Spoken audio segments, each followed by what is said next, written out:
রেশমা, হ্যাঁ খালাম্মা। ঘরের সব কাজ হয়ে গেছে? হ্যাঁ, আমি চলে যাচ্ছি। ঠিক আছে, যাও, কিন্তু তোমার হাতে ওটা কি? এগুলো আবর্জনা, ময়লা নেওয়ালা 3 দিন ধরে আসছে না। আমি চলে যাচ্ছি, তাই ভাবলাম এগুলো নিয়ে গিয়ে ফেলে দিব। ঠিক আছে, যাও। ঠিক আছে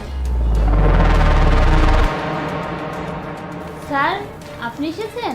রেশমা, তোমার সাথে একটা গুরুত্বপূর্ণ কথা আছে, ভিতরে এসো।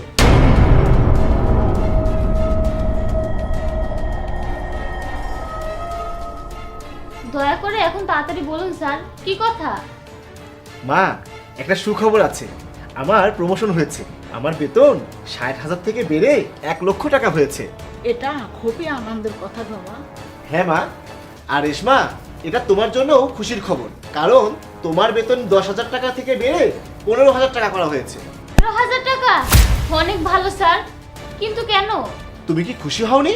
না না স্যার, এমন কিছু না। আমি খুব খুশি আপনি আমার বেতন বাড়িয়েছেন। আপনাকে অনেক ধন্যবাদ। আর বেতন বাড়লে খুশি হব না কেন? আমি খুব খুশি। রেশমা, আমি সবসময় চেয়েছিলাম তোমার বেতন বাড়াতে, কারণ তুমি অনেক পরিশ্রম করো, আর এটা দেখে আমার মনে হয়েছে তোমার বেতন বাড়ানো উচিত।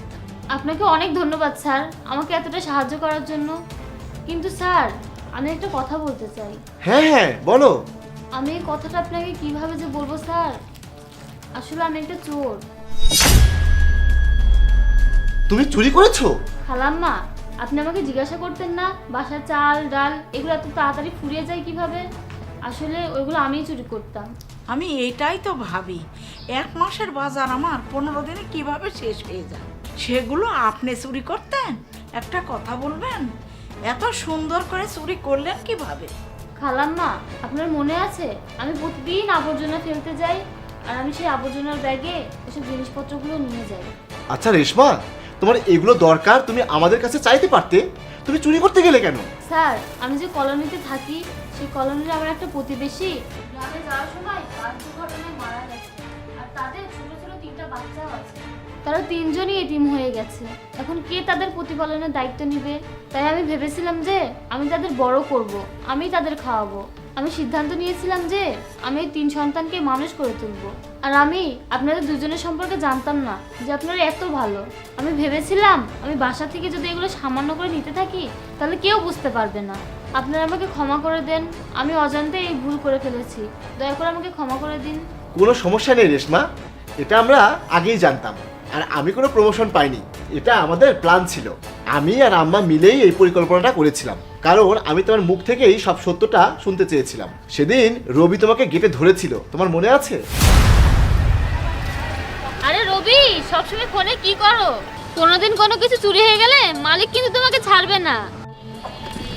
আগে বলো, তুমি তোমার এই ব্যাগে করে কি নিয়ে যাচ্ছ? এতে এতে কিছু নেই, আবর্জনা আছে। আমি আবর্জনা ফেলতে যাচ্ছিলাম। আগে দেখি তোমার ব্যাগে কি আছে। এসব কি? আচ্ছা, তাহলে তুমি মালিকের বাসায় চুরি করো? আমি মালিককে এখনই গিয়ে সব বলবো। না না ভাই, আমি চুরি করিনি। আমি তোমাকে বলছি আমি কেন এটা করেছি। আসলে রেশমা, আমি জানতাম তুমি অনেক ভালো।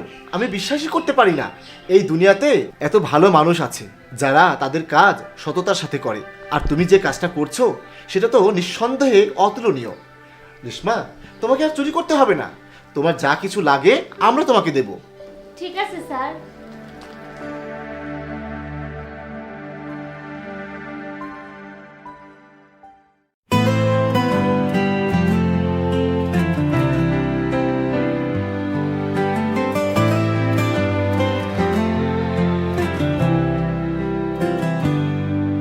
In a crowded room, I saw you stand. I reached out slowly for your hand.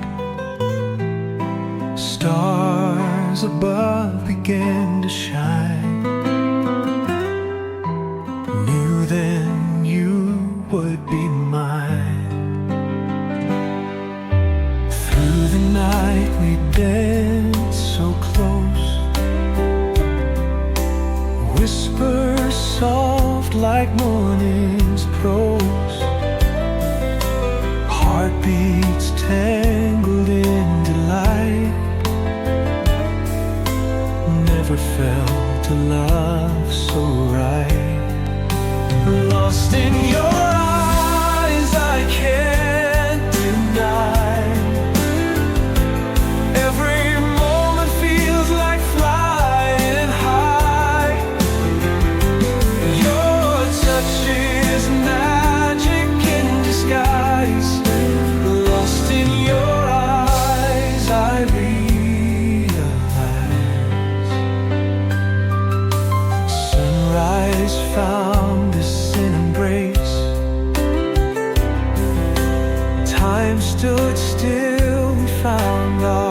place.